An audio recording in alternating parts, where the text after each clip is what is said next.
Our guest today is Adam Millstein, doctoral student here at UCLA, fantastic violinist, and program director of Music Restored, which was formerly known as Recovered Voices Project, which helps champion music, especially that was suppressed by fascist governments during World War II. Adam, we're going to talk today about the composer Mario Castelnuovo-Tedesco.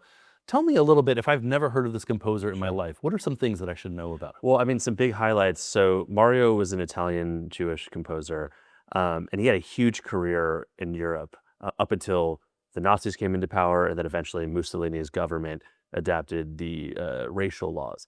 And he had to actually flee to the United States. And when he came to the US, one really important thing that happened is he actually taught a lot of film composers. He had about 100 students here in Los Angeles. And some of the big names include Henry Mancini, Jerry Goldsmith, and the great John Williams. So he had a really powerful impact, not only on classical music, but also on film music. Wow, remarkable. You know, this is something that I actually think about a lot. We have this, I guess for you and me, like our generation, there's just this impression of American excellence that we've just always been the best at these things for so long. But when you really think about it, like when did we start having many of the most famous composers, many of the most famous scientists? A lot of it happened right after World War II, when a tremendous amount of refugees were coming in. These are some of the best minds in Europe came into the United States. And this is one of them, clearly training this next generation of film composers, right? Yeah, it's interesting. It's as a result of this great tragedy happening in Europe and the great loss of life. There was also, resultingly, America, ironically, and other places in the world, but especially America, and especially Los Angeles, there was a nickname out here during the war called the Weimar of the Pacific. And a lot of this happened within a couple miles of UCLA. You had some of the best artists, intellectuals, writers, directors, and composers, musicians that all came here to LA and really shaped a lot of what would become our American cultural heritage, interestingly enough. Some of these names, of course, include Thomas Mann, the great German writer who was not Jewish, but was a prominent anti-fascist, and he ended up here. And also there's this wonderful, the Villa Aurora, which exists, which was home to other exiles. And there's a lot of soirees that happened during the war where these people would interact, even Bertolt Brecht, Hans Eisler. It's a very fascinating history that I think should be explored more. And a lot of the members of this exile community, including Arnold Schoenberg, of course, who taught here at UCLA, spent time together. Not all of them were necessarily friends, but the ones that were stayed pretty close. They help each other get a lot of work.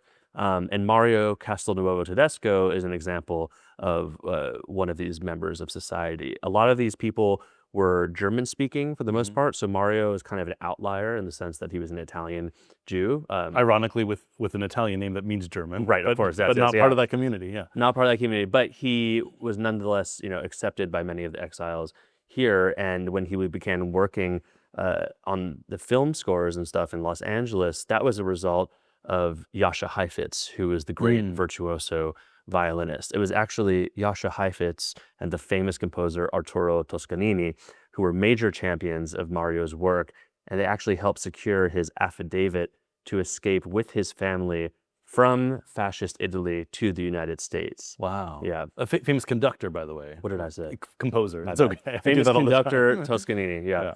And I'm glad you said, yes, there were obviously a lot of Jewish refugees who were making this big impact, but also non-Jewish who were just fleeing fascism. And another name that comes to mind, not on the West Coast, but Paul Hindemith too, right? Yeah. I mean, so many important minds came over here during that time. And it must have been a remarkable time to be in the film industry, especially 100%. On the music side. Yeah. I mean, I can walk from where I live to Korngold's house. Right. I mean, there were so many important composers that were here that I think had they stayed in Europe and had fascism not occurred, had World War II not happened, they probably would have had mostly very successful orchestral careers or like more in like traditional classical music world. Yeah. And that infrastructure didn't exist when they came here, but they found it in Hollywood, right? They found it in the film world. Definitely. And in the case of someone like Korngold, who was Viennese and who Mahler considered, in Mahler's own words, I mean, I'm paraphrasing, but essentially an absolute genius. Korngold was a total Wunderkind in Vienna. He was the total talk of the town.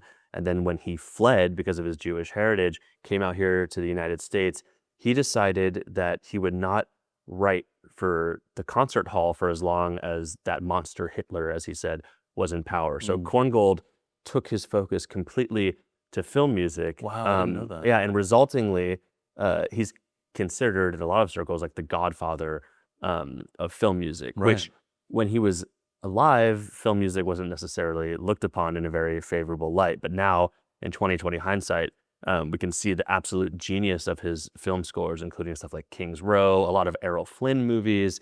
And you can actually really trace the lineage of contemporary American composition and film composition just in general to these refugees. You can trace them actually to a composer named Alexander Zemlinsky, who was an Austrian composer who was also exiled, and upon Mahler's recommendation, he taught Korngold, and Korngold learned a lot from him, and then passed the knowledge on, and people like John Williams reference Korngold's music in a lot of his own compositions. So there's a really direct heritage with all of this. Right. Why do you think it is that some of these figures kind of became household names now, and some of them, I've listened to a lot of the music of Mario Castelnuovo-Tedesco, and a lot of it is really quite extraordinary. Yeah. And many people don't know that name. Yeah. Why do you think that is? I mean, in my opinion, it's interesting. In the case especially of film composers, I mean, first of all, you touched on this earlier. There was a destruction of the cultural milieus in Europe that existed prior to the war that would have made these composers part of the canon of Western art music. Had the Nazis and had other fascist regimes not come into power, I think undoubtedly a lot of these names of these suppressed composers, we would see them like ubiquitously in concert halls alongside other great master composers of the 20th century. But because of the cultural destruction of the Nazis and their collaborators, this whole system was eradicated. I'm talking about musicians that were murdered or exiled, teachers that were murdered or exiled, composers that were murdered or exiled. Schoenberg being a wonderful example of this. I mean, he was one of the best pedagogues ever and such a groundbreaking composer. And he was totally displaced from his sort of center where he was in Europe. And of course, he established a school here of teaching in America. But, it was a lot different than what would have happened. So this is kind of a roundabout way of saying that as a result of the destruction of these really rich and fertile cultural landscapes that existed in Europe, we don't know them as well today. And I think Mario is a wonderful example of one of these, because Mario had an incredible career in Europe prior to the rise of Nazism and fascism. He was not only composing for some of the greatest artists of the 20th century, he was also a very gifted pianist, and he was performing all over Europe, all over the world frequently.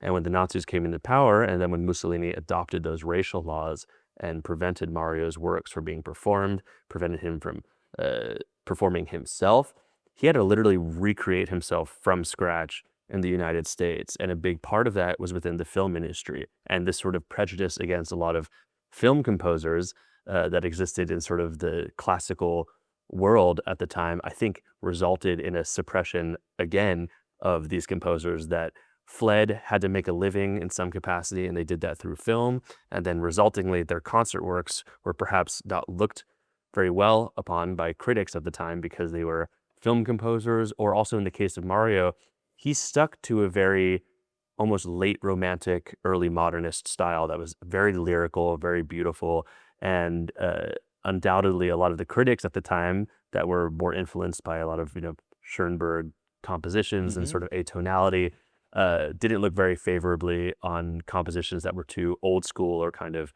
old world. So I think in his case that also didn't do him service. But now in our current cultural environment, I think there's a lot of room to explore these prolific composers, and I think we have very open ears now for all different types of music. Even things that might have been considered unfashionable in the 1940s could be very fashionable now because they're very audience accessible and beautiful pieces, and we can appreciate them as such alongside other works that are maybe more atonal or hypermodern, if you will.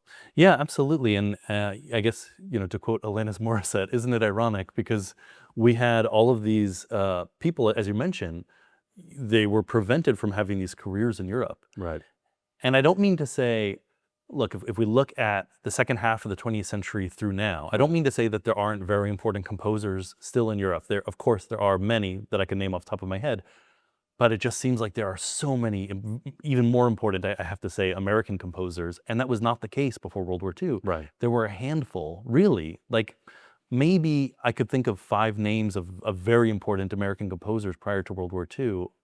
And I'm sure if I thought about it a little bit longer, I can think of some more. But then we just see this boom, especially coming from the students of that generation. Exactly. Those that were displaced and came here. And he also had certain American orchestras, for example, like the Louisville Orchestra, who from like the 1950s, I believe, onwards, were champions of contemporary American music. Really? And they implemented this whole series of world premiere recordings. And some of these recordings were by students of those that were exiled, that were American, and others were actually by some of the exiled composers themselves who ended up writing a lot of stuff. Another great example of this too is Darius Milhaud. And huge fan of Milhaud. Yes. And I think he is one of the most underrated composers. completely agree. And he too was exiled because he was of Jewish origin in Paris, right. and he fled, and he actually made it to California as well. And he taught some very prominent composers of the 20th century. So you can really find these fascinating links between those that were exiled and then those that they taught, and that impact is undeniable and underexplored. And I want to take a moment also to mention the other people who didn't have that opportunity. I'm going to mention a name that I know you'll know, but most people don't know, which is Gideon Klein. Yeah. I think about this person a lot. I mean, this is one of many composers who is in Theresienstadt. Right. But I think what was special about Gideon Klein is he died in his 20s, I believe.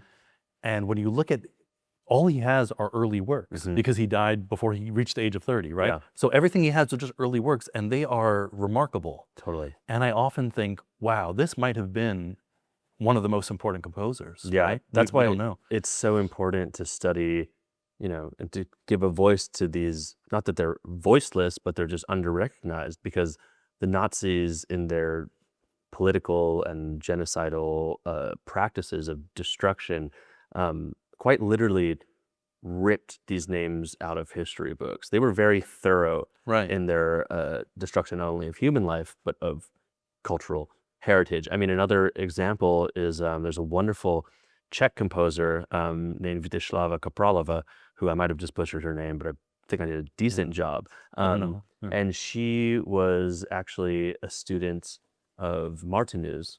And Martinu himself was exiled. Underrated composer. I didn't know that he was exiled. He was exiled as well. Sorry, when was he and why was he exiled? He was exiled, I believe, in around like 39.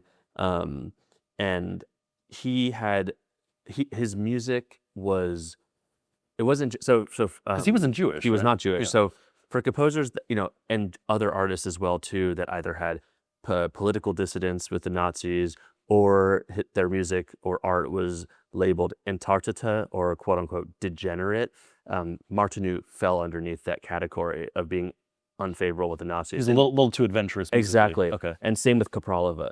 And she was a wonderful composer, and she died only at 25 years old in exile in France of tuberculosis, or I believe it's tuberculosis. But anyway, Kapralova died in exile in France of illness just at 25, but her output was tremendous. And just like someone like Gideon Klein, I mean, just the works are only early works, and one can only imagine what could have been, which is really tragic to think about, but it just makes a point to try to champion their music as much as possible. Of course. See, I think this is really important work. Yeah. Another composer that I often think about the huge impact that they would have had today is Erwin Schulhoff, which I know you know a lot about. Right? Can you tell me a little bit about him? Yeah, so Schulhoff is a really fascinating composer. He was a German-speaking Jew that was born and lived in Prague, similar to someone like Kafka. So he always kind of had this outsider looking in status. And Schulhoff was another prolific composer whose life ended much too early. He wrote and actually he studied for a little bit with Claude Debussy. He had 2 lessons. Really? I Yeah. didn't know that. Wow. Well, he had 2 lessons with Debussy, his first and his last, because he went in there. He was an admirer of Debussy. He went in. Debussy gave him some homework, a homework assignment to do, a compositional assignment. He came back for the next lesson, showed it to Debussy, and Debussy was like, well, you can't do this. You can't have parallel fifths or this or that. And Schulhoff said, well, you do it all the time. And Debussy said, well, I'm Claude Debussy. And then Schulhoff supposedly just walked out. So I thought he was going to say, well, I'm Schulhoff. well, yeah, That but in would've a been a better sense he answer. did. So he just left. But it's interesting because Schulhoff, he fought in World War I for the Austro-Hungarian army. And he actually had shrapnel wounds. He saw action, and he came out of World War I super disillusioned, as many were with the previous generations. And he actually became involved with the Dada movement, and he was also friends with very famous painters like Wilhelm Grosch. And this painter actually exposed him to jazz records. Right. And now Schulhoff never went to America in his life, but he became infatuated with jazz music. And as another result of World War I, Schulhoff became a super serious communist. So Schulhoff actually, during this Dada period of his life in the late 19-teens and the early 1920s, he incorporated jazz music into a lot of his writing. He actually would take similar dance style suites of like Johann Sebastian Bach, and he would subvert it by writing, instead of like the traditional, Baroque dances, Schulhoff would use foxtrots or ragtimes or Scott Joplin inspired pieces, things like that. And something else that's really interesting is that we often think about John Cage as the pioneer of writing a piece of silence, being 433. But Schulhoff actually did this almost 20 years earlier in one of his works, his Fünf Pittoresken, or his 5 pictures. He wrote a movement of silence that's called In Futurum, like in the future.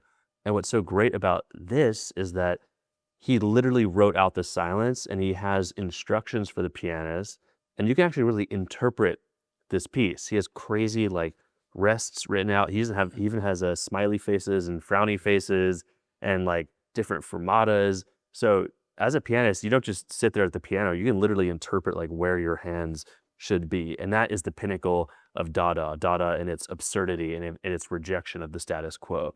So he was not only a prolific composer, but a very groundbreaking composer, and one of the first to really implement jazz into his writing. He even wrote a piece called the Hot Sonata for saxophone and piano, his second piano concerto, which I've had the pleasure of recording with Maestro James Conlon of the Los Angeles Opera, and also the artistic director of Music Restored at the Colburn School.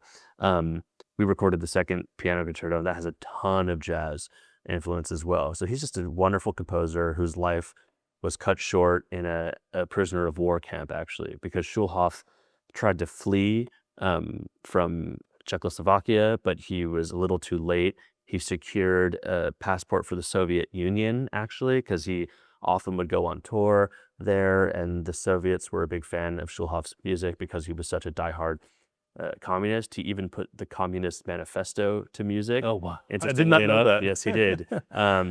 And when the Nazis invaded Prague, he was arrested with his son, and they were sent away not as Jews, so they weren't sent to Terezin, but actually as like enemy aliens, essentially, because they had these Soviet passports, and he was sent to a prisoner of war camp in Würzburg in Bavaria, where I've actually visited to find his grave, and he died there of tuberculosis and was actually buried by his own son. His son survived the war, went to Czechoslovakia, and actually became a very prominent new wave Czech film director. Really? Yeah.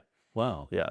Yeah, this is remarkable because if I walk into any music school in the world and I talk to an undergraduate student and I say, tell me what you know about John Cage. Right. The one thing that everybody knows is 433. He made 100%. this piece that was all silence. Yeah. And here's someone who did it much earlier, 20 years before. Yeah. And his name, very few people know. In fact, you're one of the first people I've met who knows his name. Yeah, that's the first time we really bonded, I think, as I first met you. We were talking about Schulhoff, and I was like, oh my gosh, you know who he is? That's so cool. Well, it's also remarkable, and I'm so glad you're mentioning Dadaism, because he is really the perfect Dadaist composer. Actually, I don't know of any other soup, but if you think about like Dada as an art movement, Yeah. you think of Marcel Duchamp, Yep. and here's someone who was just doing things that, okay, to me they look kind of silly, and I see so many visual artists do things that look kind of silly. But the difference is, if you look at Duchamp's early work, he knew how to paint. Oh yeah. He had an incredible technique. Yeah. And it's the same with Schulhoff. Yes, he made these pieces that were all silence, and he did these sort of silly things with, I think there's one with like a soprano who's kind of moaning on stage, right? Yes, there is. That's called the Sonata Erotica. Thank you, Sonata Erotica. Yep. But you listen to, I think he had 6 symphonies, right? Yeah, 5 or 6, yeah. And some of those are real, like this guy knew how to orchestrate. Oh yeah, he knew how to compose. Wow. He knew how to orchestrate. And this is the same for a lot of the great 20th century artists and a lot of the modernists, most of them, and it just goes in line with many painters and stuff as well. If you look at the early works of Picasso, they were just absolutely stunning. And then he right. decided to go off into his more, It was a choice. It wasn't a limitation of ability. Exactly. It was, this is what I want to do. And I think one of the greatest examples of that is another exile, which is Arnold Schoenberg. I mean, right. You look at Schoenberg's early works. Gurrelieder. Gurrelieder, of course, for Verkehrte I mean, his early string quartets, and then his Kammer Symphony is when he starts experimenting with like how much he can push the limit. And it was so intentional what Schoenberg did in creating this new system of music and pushing things to the limits, to compacting things as much as possible. And he was a painter and an inventor and a composer and an absolutely brilliant mind. And even though he's gotten or has gotten a lot of flack from a lot of people for sometimes how, perhaps even to our contemporary ears, how out there some of his atonal music can be, I think it's some of the most powerful music ever written, and it was completely intentional. And he had such respect for the great composers of the past, and he would, in his teaching, often reference the classic composers. So his compositional voice was super intentional. Absolutely. Yeah. So how would you describe the musical language of Castelnuovo-Tedesco? Yeah, Castelnuovo-Tedesco, his music is rooted. He was a very erudite student of composition, and also a pianist. So he really knew the ins and outs of compositional styles of the great 19th century and early 20th century composers. He was undoubtedly inspired by a lot of sort of the classic works and orchestrations of the 19th century masters, if you will. And he studied in conservatory with very prominent teachers. So he took with him a language that was steeped in Western art music, and he didn't try to reinvent the wheel. In my opinion, he really was a fan of beautiful sounding music, very lyrical music. And he, especially as a pianist, wrote works that were super idiomatic for the piano, and oftentimes would reference elements of his own Italian heritage. And eventually he became very interested in elements of his Jewish heritage. He wasn't himself very observant, but he had in his possession a collection of a variety of old Sephardic songs that were passed down to him from his relatives. And he used that as a basis for certain Hebrew, quote unquote, or Jewish types of music, which were maybe not intrinsic to his upbringing, but were kind of a little more exotic, if you will. Right. But he really, at certain points of his life, was impacted by Sephardic Jewish music, but in his own interpretation of it. But when he was growing up and went to synagogue in Florence, he didn't really like the stuff he heard back then, because he said that a lot of it was in this sort of bizarre bel canto setting and bel canto style of Jewish songs, and he tried finding stuff that was more organic in his view when he did write Jewish music. Do you know, did he go to, there's like that gigantic synagogue in did. Florence? He was a member there. Wow. He was a member there, and his family had been in Tuscany since they were expelled from Spain. Wow. What are 400 years prior, whatever the Inquisition was. His family was in Tuscany and Florence and Siena as well. And if you actually go to Siena, I've been there a few times to perform, you can go to the small synagogue in Siena and see photographs of some of his ancestors Wow. in that synagogue, which is pretty powerful to see that. It's always seemed very remarkable to me because Sephardic Jews often have the ability to trace back family lineage for a very long time. I think they were very good with record keeping. And Italy, it's interesting because they have this very ancient Italian Jewish community, which is not Sephardic. This is going back to the Roman Empire. Right. And then there's also this huge influx of the Sephardic Jewish community from Spain and Portugal. And so it sounds like his ancestry is from that. Right? And so, and now you have some music of his that you can play for us that we can hear? Definitely. Okay, let me bring this over here. Right. So I'm going to play for you a quick excerpt of Mario Castelnuovo-Tedesco's Sonata Quasi una Fantasia, which was written in 1929.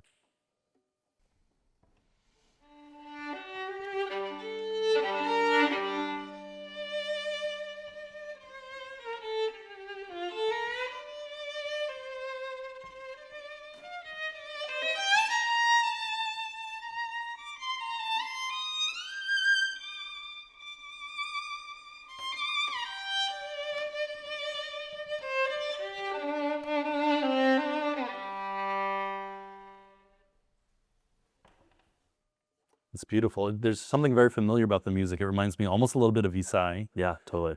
And it has this sense of being written by an older generation. People really studied how instruments worked and how to get these rich sounds out of them. Yeah, definitely.